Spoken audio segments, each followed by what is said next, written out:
Hello everyone, my name is Elamin Abdelgadir. I'm an associate professor of endocrinology at Mohammed bin Rashid University and a consultant endocrinologist at Dubai Hospital. And with me today, a world-class leader in field of diabetes, Professor Alice Cheng from University of Toronto. Hi, Professor. Thank you so much for allowing me to have this conversation with you. I look forward to it. Our pleasure. Thank you very much for coming all the way to Dubai. So how do you see the EDEC going this year? Great. I'm very impressed with the organization of it, the agenda, the topics, the speakers. I mean, I've had a chance to sit in on a number of sessions and I've learned a lot. So I appreciate the invitation to be part of this. Brilliant. Thank you very much. And we look forward to see you year by year. Oh, I hope so. I hope so. Okay, great. Professor Alice Cheng, that over the last couple of years, we have started hearing about the Cardio-Renal-Metabolic syndrome. Can you summarize how does Cardio-Renal-Metabolic syndrome look like? Sure. So cardio-renal-metabolic, cardio-kidney-metabolic, cardiovascular-renal-metabolic, it goes by many names, but it's essentially a framework to think about entities that coexist commonly in the same individual. Cardiovascular diseases like atherosclerotic cardiovascular disease or heart failure or atrial fibrillation, along with kidney disease, chronic kidney disease, along with metabolic diseases. So metabolic diseases like type 2 diabetes, obesity, I would add to that MASLD with liver disease. The fact that all three of these entities tend to coexist often in the same individual, that's what we're talking about. Now, some of the people watching this or listening to this is going to think, well, that's not new. Like we've known about that for a long time, and I would agree, it's not new. Yeah.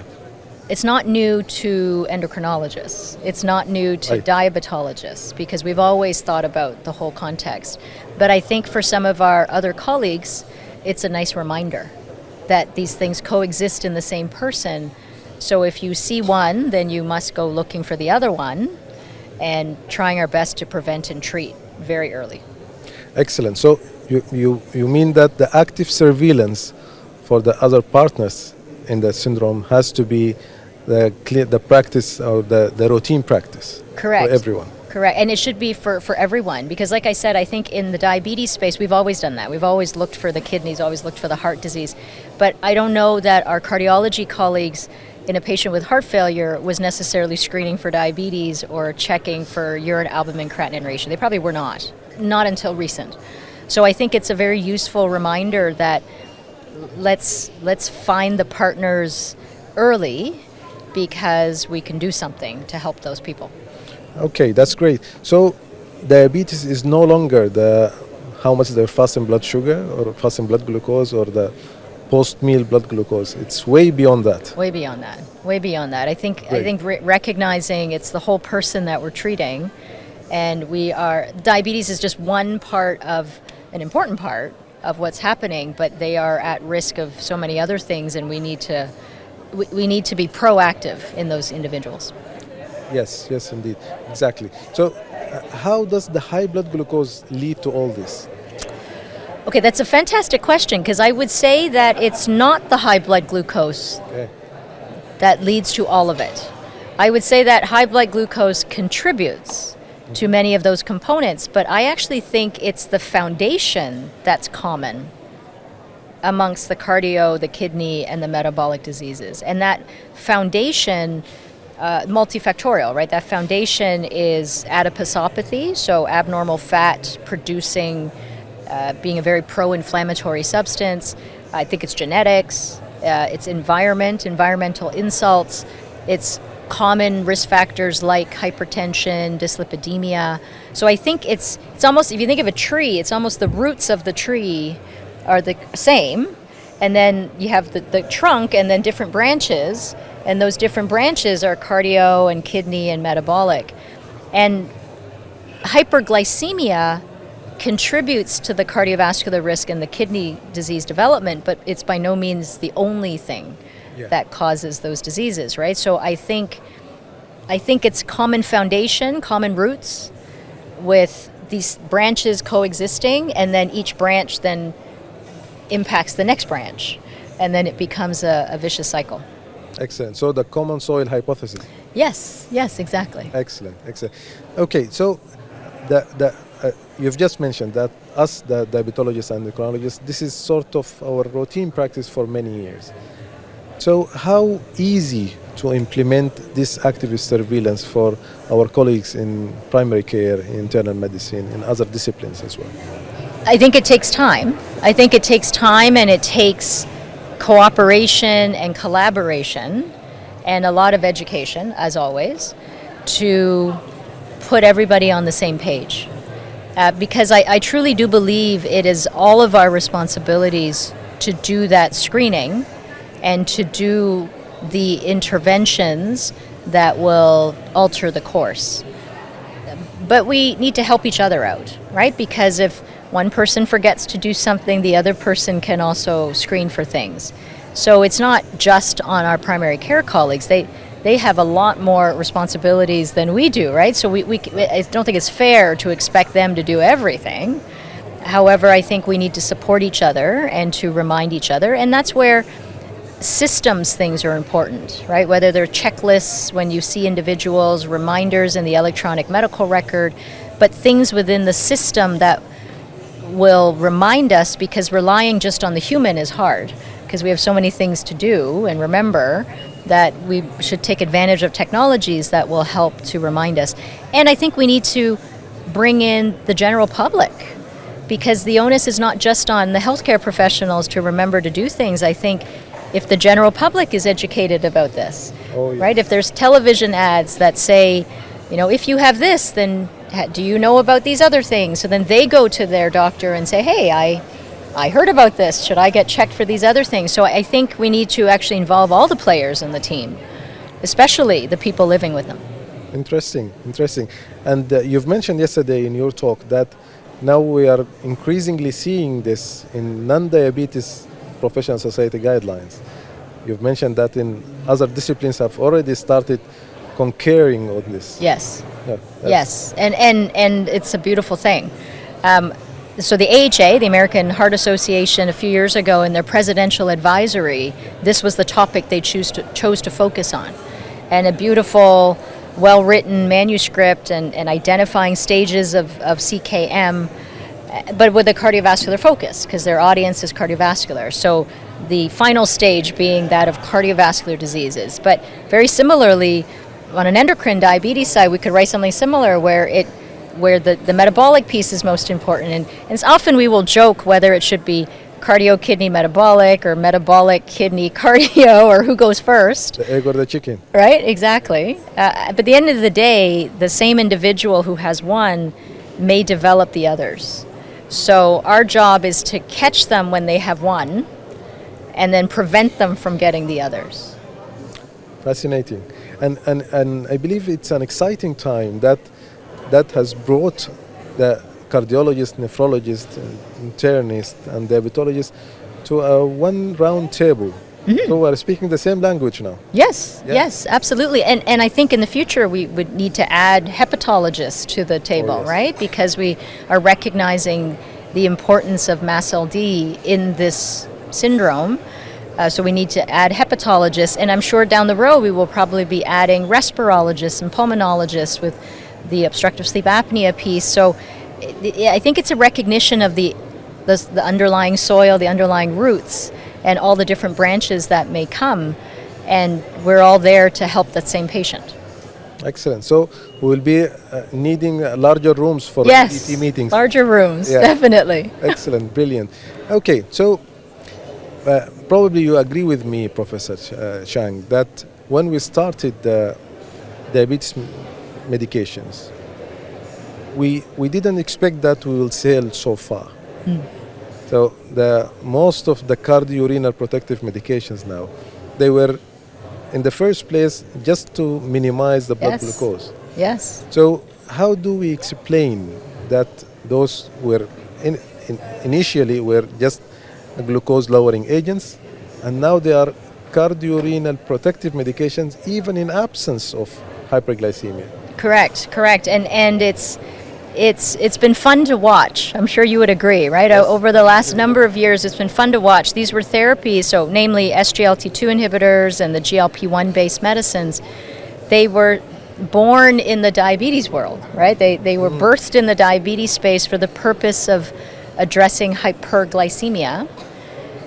And then it was discovered, actually, they do other things. So starting with SGLT2 inhibitors, the benefits for blood pressure, benefits for weight, and then recognition of kidney benefits in the studies. And so EMPA-REG outcome, I think, was huge. It was a huge study in the diabetes world because for the first time, an anti-hyperglycemic did way more than just impact sugars and indirectly helped outcomes. It directly helped outcomes and then happened to lower blood sugars.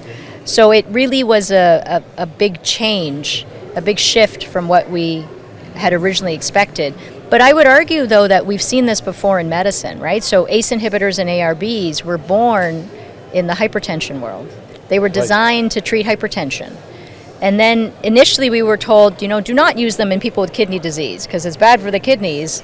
And then we were told, no, actually, it's good for the kidneys and it's good for heart failure and it's good for vascular protection. So we've heard this story before. But so then SGLT2 inhibitors followed a similar path, except they started with glycemia and then turned to, actually, there's kidney protection, there's heart failure reduction and cardiovascular benefit.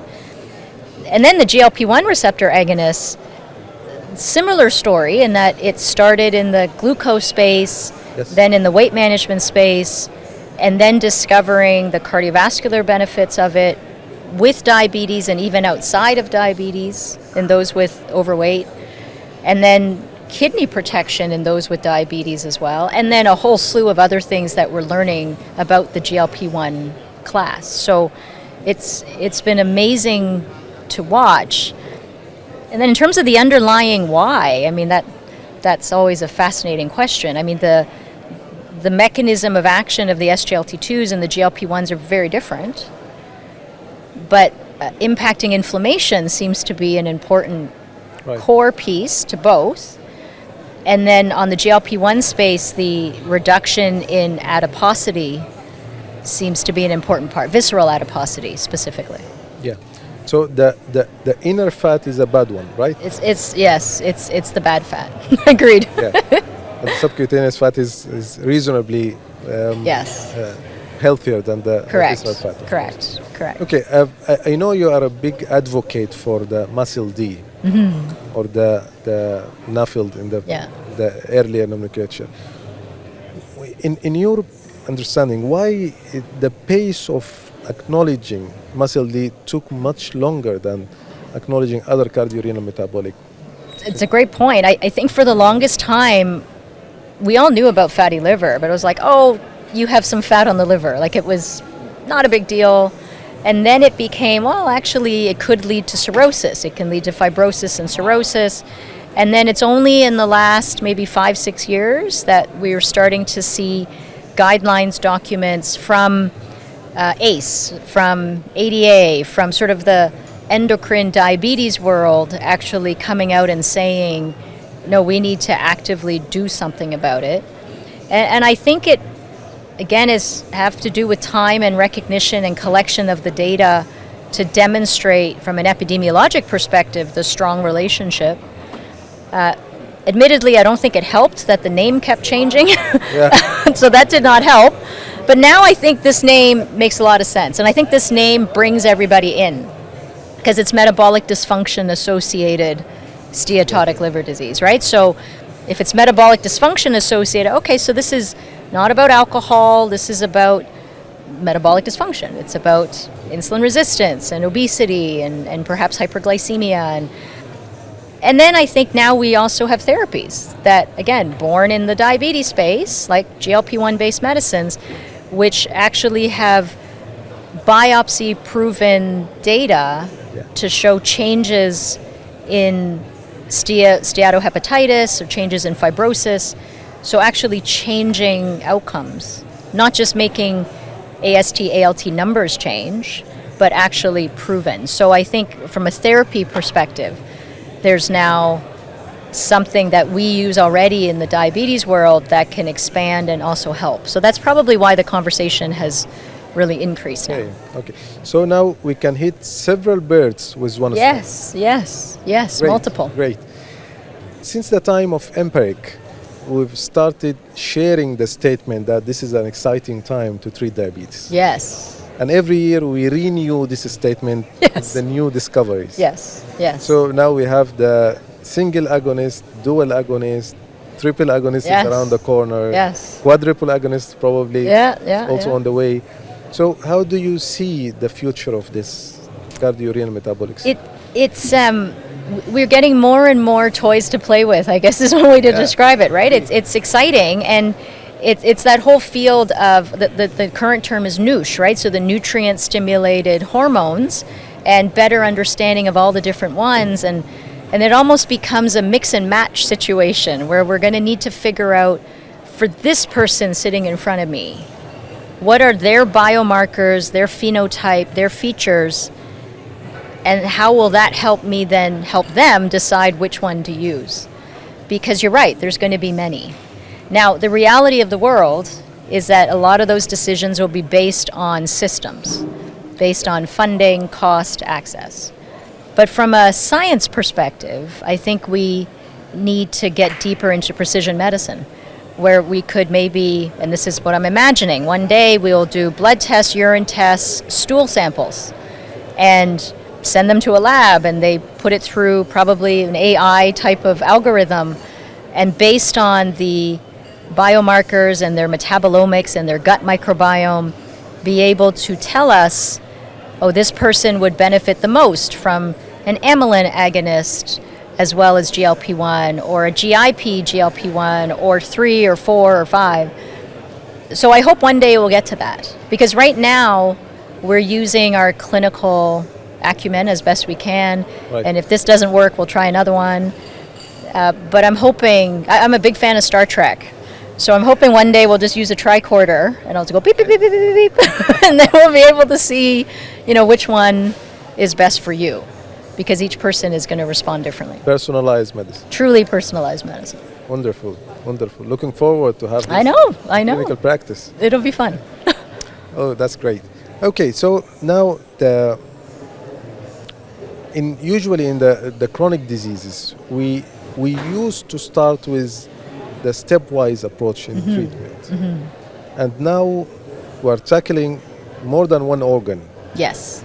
Probably at the time of diagnosis of diabetes. Right. The patient might have already established